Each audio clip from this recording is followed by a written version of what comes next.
Dear Esther, the morning after I was washed ashore, salt in my ears, sand in my mouth, and the waves always at my ankles, I felt as though everything had conspired to this one last shipwreck.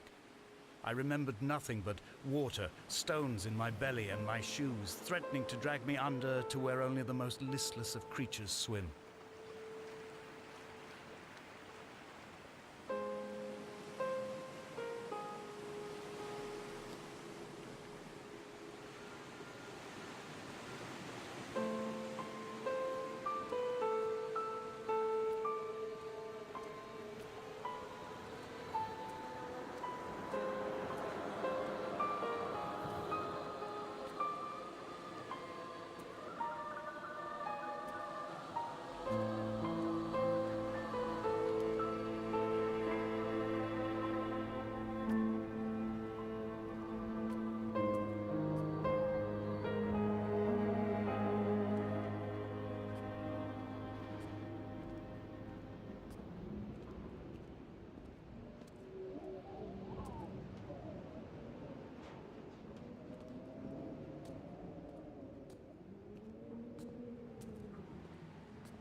There was once talk of a wind farm out here, away from the rage and the intolerance of the masses.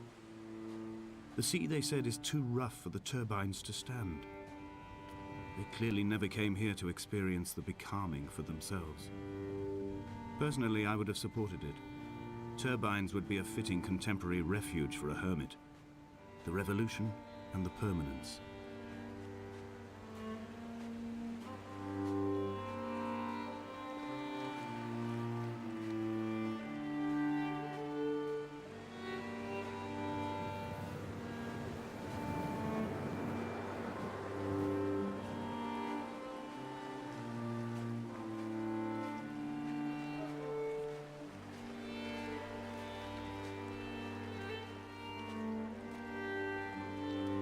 I have found the ship's manifest, crumpled and waterlogged under a stash of paint cans. It tells me that along with this present cargo, there was a large quantity of antacid yogurt bound for the European market. It must have washed out to sea. God knows there are no longer gulls or goats here to eat it.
reading Donnelly by the weak afternoon sunlight. He landed on the south side of the island, followed the path to the bay and climbed the mount. He did not find the caves, and he did not chart the north side. I think this is why his understanding of the island is flawed, incomplete. He stood on the mount and only wondered momentarily how to descend. But then, he didn't have my reasons.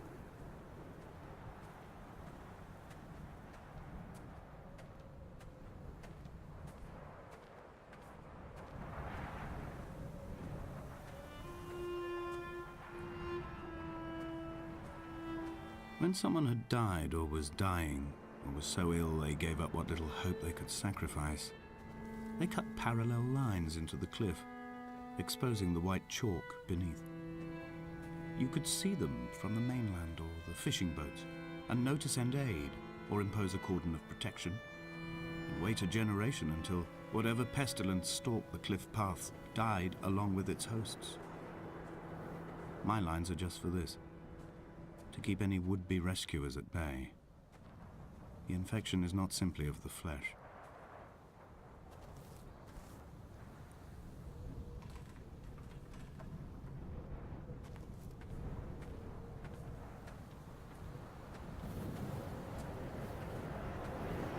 They were God-fearing people, those shepherds. There was no love in the relationship. Donnelly tells me that they had one Bible that was passed around in strict rotation. It was stolen by a visiting monk in 1776, 2 years before the island was abandoned altogether. In the interim, I wonder, did they assign chapter and verse to the stones and grasses, marking the geography with a superimposed significance that they could actually walk the Bible and inhabit its contradictions?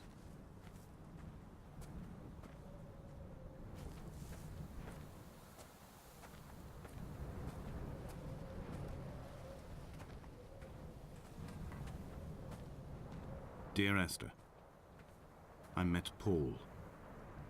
I made my own little pilgrimage. My Damascus, a small semi-detached on the outskirts of Wolverhampton. We drank coffee in his kitchen and tried to connect to one another. Although he knew I hadn't come in search of an apology, reason or retribution, he still spiraled in panic, thrown high and lucid by his own dented bonnet. Responsibility had made him old. Like us, he'd already passed beyond any conceivable boundary of life. I find myself increasingly unable to find that point where the hermit ends and Paul and I begin. We are woven into a sodden blanket, stuffed into the bottom of a boat to stop the leak and hold back the ocean. My neck aches from staring up at the aerial. It mirrors the dull throb in my gut where I am sure I've begun to form another stone. In my dreams, it forms into a perfect representation of Lot's wife, head over her shoulder, staring along the motorway at the approaching traffic in a vacuum of fatalistic calm.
I dreamt I stood in the center of the sun, and the solar radiation cooked my heart from the inside.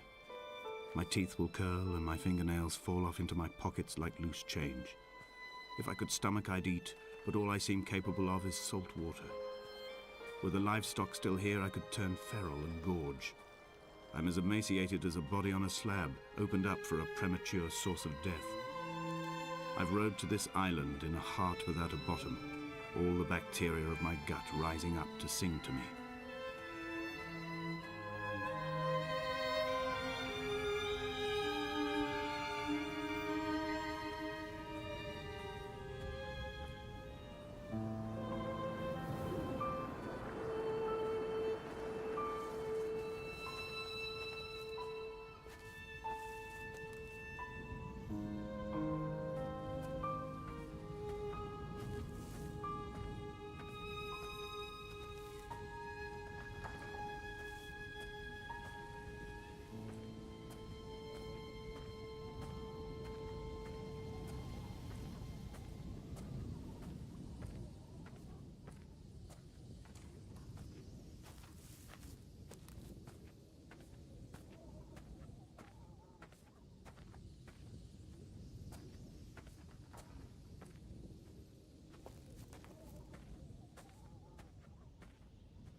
Dear Esther, I have now driven the stretch of the M5 between Exeter and Bristol over 21 times.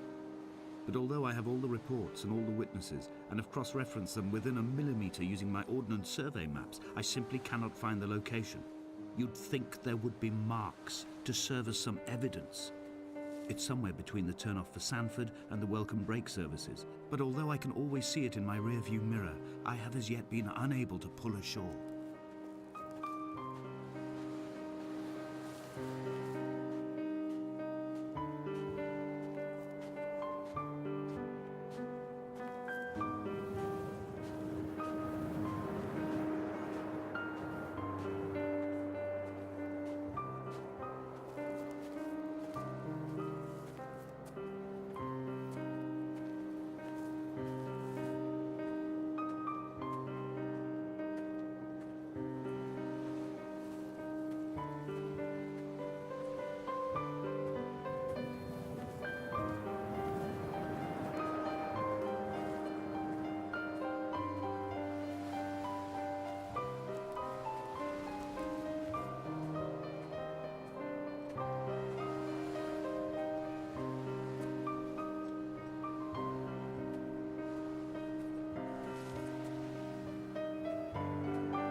All night the boy has kept me lucid.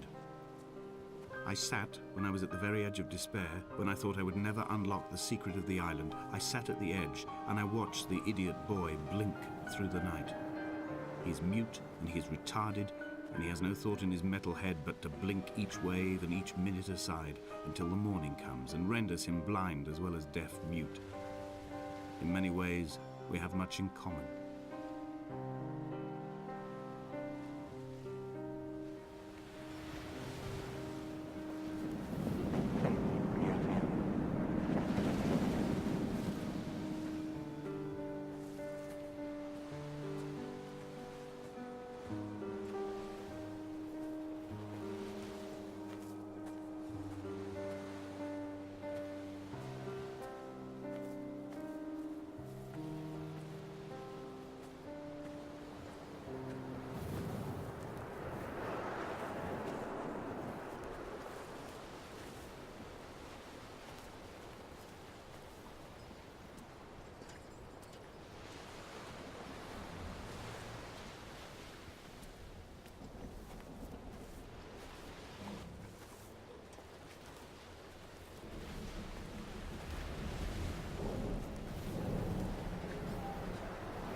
had kidney stones, and you visited me in the hospital.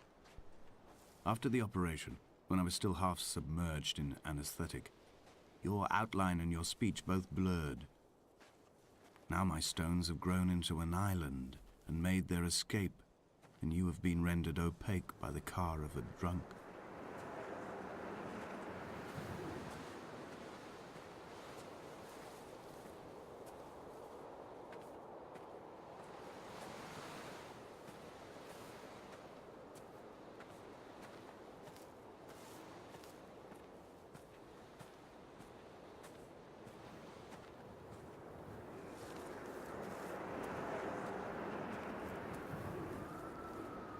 When I first looked into the shaft, I swear I felt the stones in my stomach shift in recognition.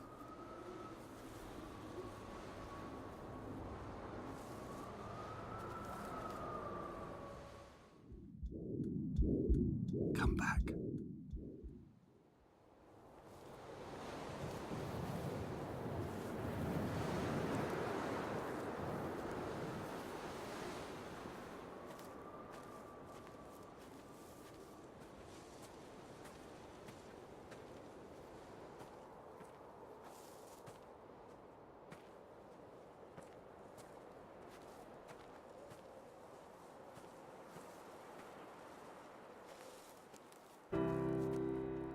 I've begun to climb, away from the sea and towards the center.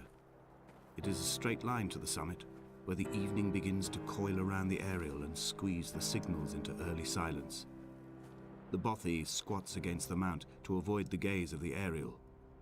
I too will creep under the island like an animal and approach it from the northern shore.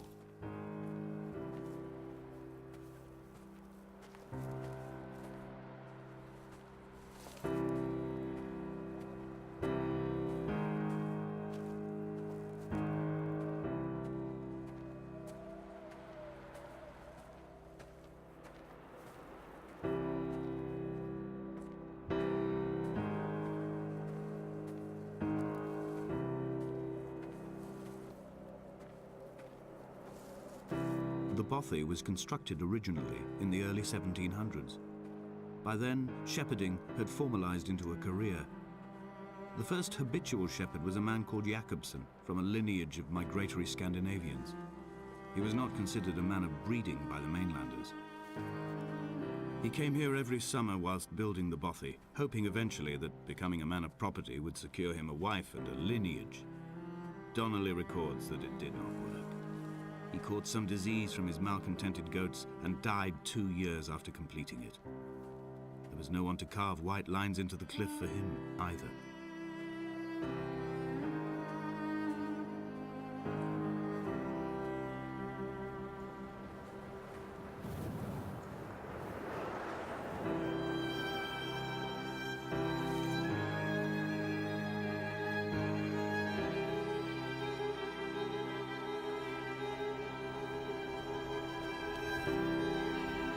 Three cormorants seen at dusk. They did not land. This house built of stone, built by a long-dead shepherd. Contents: my camp bed, a stove, a table, chairs, my clothes, my books. The caves that score out the belly of this island, leaving it famished. My limbs and belly famished. This skin, these organs, this failing eyesight. When the battery runs out in my torch, I will descend into the caves and follow only the phosphorescence home.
What to make of Donnelly, the laudanum and the syphilis?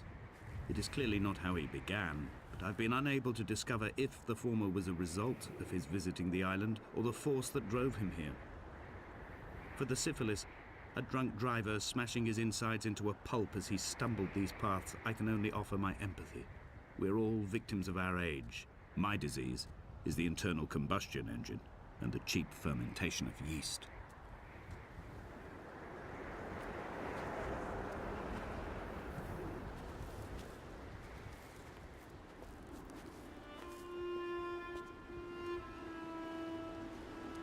They found Jakobsen in early spring. The thaw had only just come. Even though he'd been dead nearly 7 months, his body had been frozen right down to the nerves and had not even begun to decompose. His fingernails were raw and bitten to the quick. They found the phosphorescent moss that grows in the caves deep under the nails. Whatever he'd been doing under the island when his strength began to fail is lost. He'd struggled halfway up the cliff again, perhaps in a delirium, perhaps trying to reach the Bothy's fire before curling into a stone and expiring.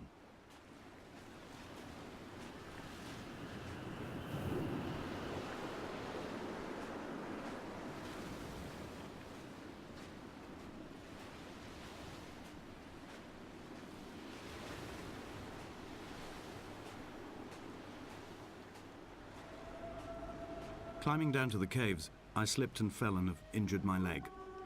I think the femur is broken. It is clearly infected. The skin has turned a bright, tight pink, and the pain is crashing in on waves, winter tides against my shoreline, drowning out the ache of my stones. I struggled back to the Bothy to rest, but it has become clear that there is only one way this is likely to end. The medical supplies I looted from the trawler have suddenly found their purpose. They will keep me lucid for my final ascent.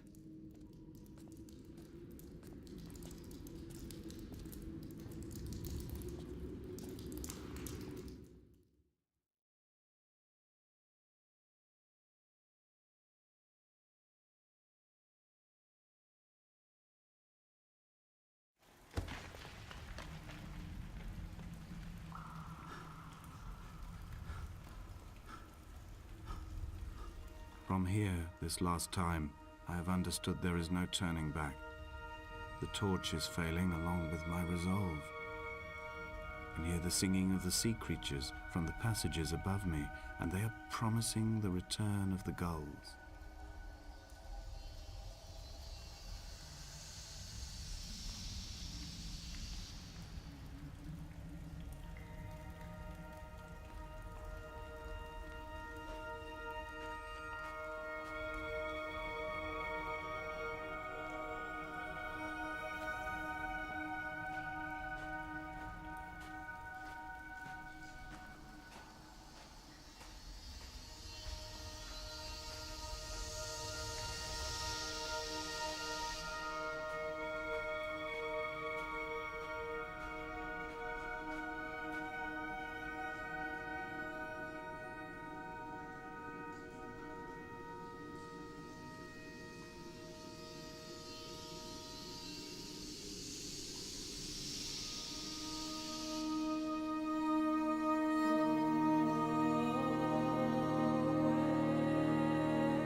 There is no other direction, no other exit from this motorway. Speeding past this junction, I saw you waiting at the roadside, a one last drink in your trembled hands.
I am traveling through my own body, following the line of infection from the shattered femur towards the heart.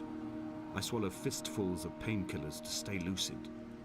In my delirium, I see the twin lights of the moon and the Ariel shining to me through the rocks.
This is a drowned man's face, reflected in the moonlit waters. It can only be a dead shepherd who has come to drunk drive you home.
wish I could have known Donnelly in this place. We would have had so much to debate. Did he paint these stones or did I? Who left the pots in the hut by the jetty? Who formed the museum under the sea? Who fell silently to his death into the frozen waters? Who erected this godforsaken aerial in the first place? Did this whole island rise to the surface of my stomach, forcing the gulls to take flight?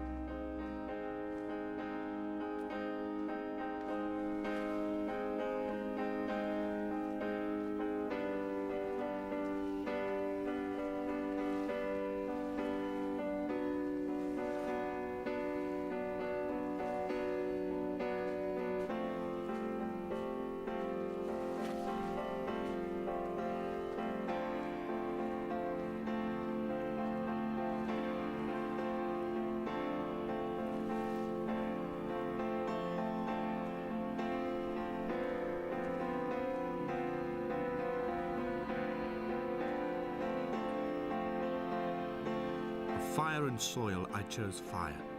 It seemed the more contemporary of the options, the more sanitary. I could not bear the thought of the reassembly of such a ruin. Stitching arm to shoulder and femur to hip, charting a line of thread like traffic stilled on a motorway, making it all acceptable for tearful aunts and traumatized uncles flown in specially for the occasion. Reduce to ash, mix with water, make a phosphorescent paint for these rocks and ceilings.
There were chemical diagrams on the posters on the walls on the waiting room. It seemed appropriate at the time. Still life abstractions of the processes which had already begun to break down your nerves and your muscles in the next room. I crammed diazepam as I once crammed for chemistry examinations. I am revising my options for a long and happy life.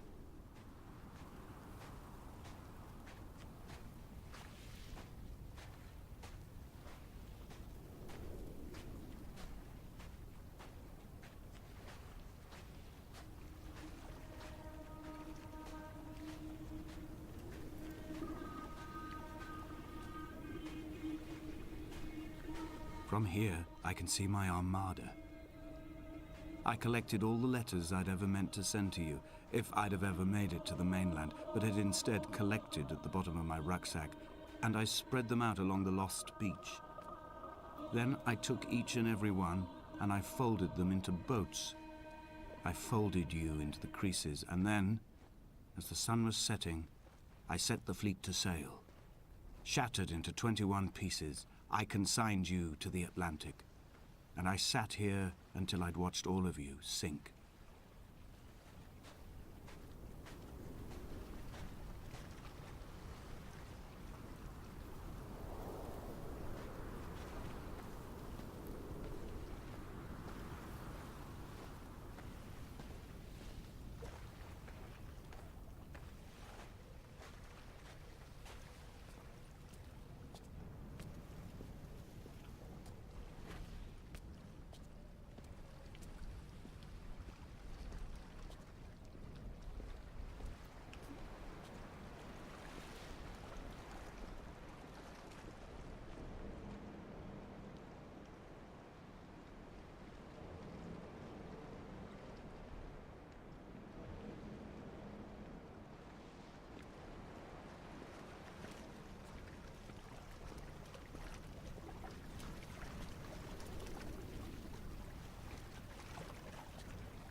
When Paul keeled over dead on the road to Damascus, they resuscitated him by hitting him in the chest with stones gathered by the roadside.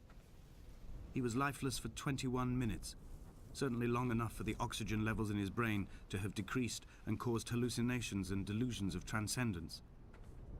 I'm running out of painkillers, and the moon has become almost unbearably bright.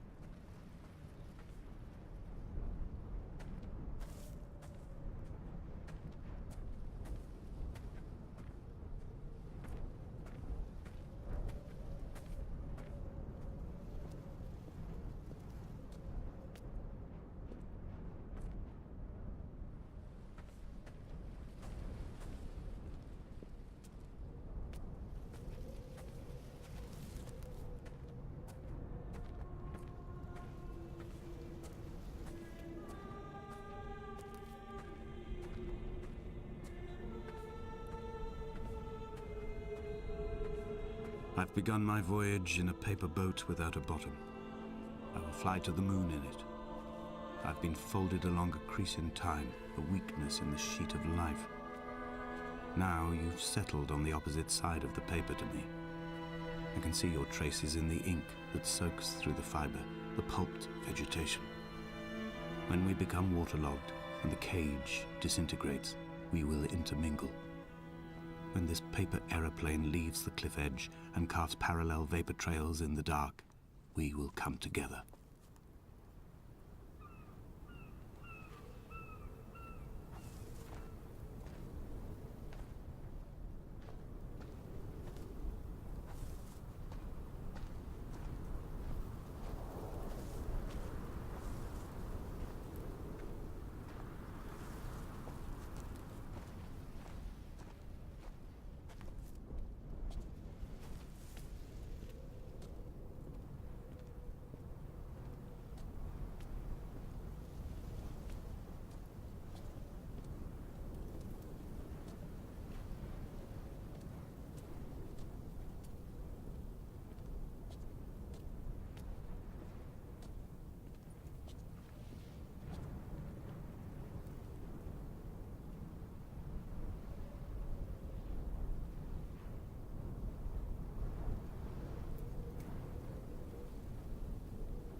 If only Donnelly had experienced this, he would have realized he was his own shoreline, as am I.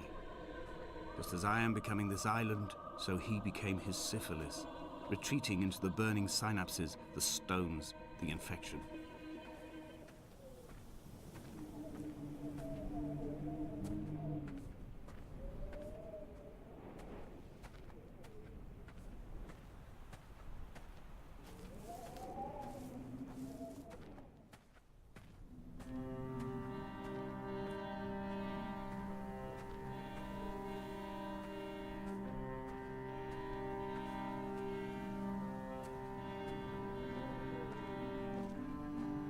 Headlights reflected in these retinas.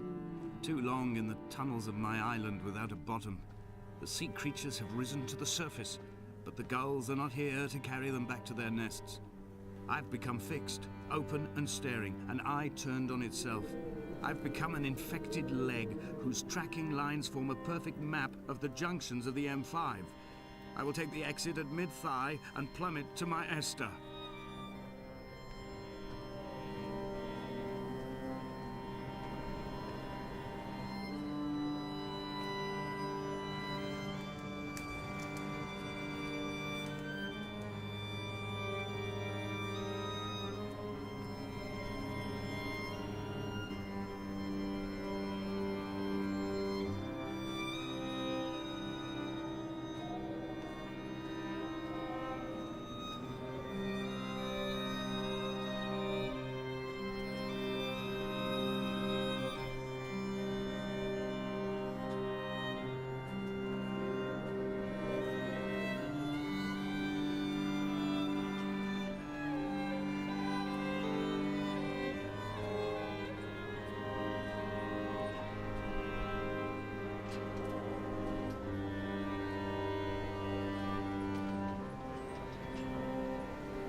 He was not drunk, Esther.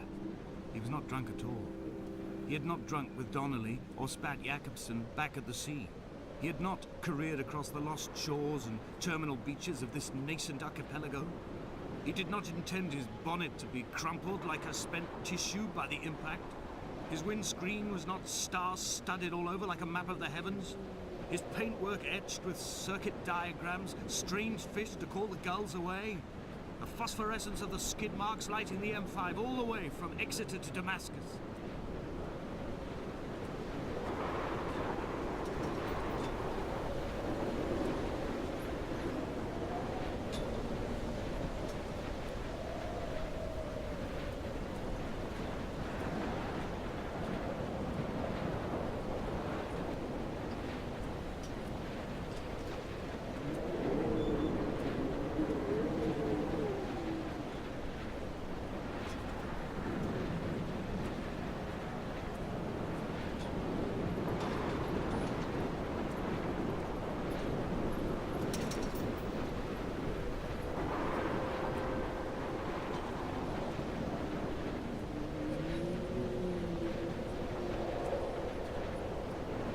We will leave twin vapor trails in the air, white lines etched into these rocks.